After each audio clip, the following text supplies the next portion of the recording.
នេះគឺជាវីដេអូសម្រាប់អ្នកសិក្សាភាសាអង់គ្លេសនៅក្នុងវីដេអូនេះ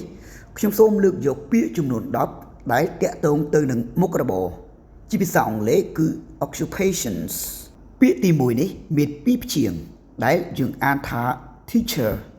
គឺគ្រូបង្រៀនពាក្យទី2នេះមានពីរព្យាង្គដែលយើងអានថា student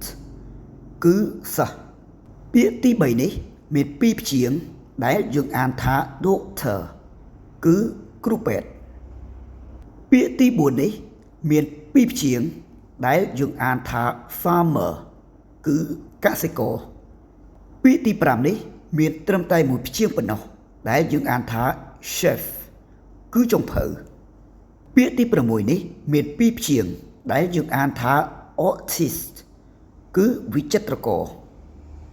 ពាក្យទី7នេះមាន3ព្យាង្គដែលយើងអានថា engineer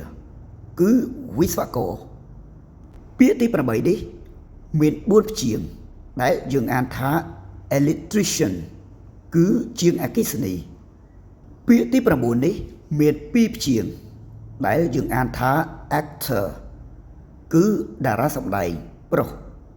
ចំណែកពាក្យទី10ចុងក្រោយនេះមាន2ព្យាង្គដែលយើងអានថា actress គឺតារាសម្ដែងស្រី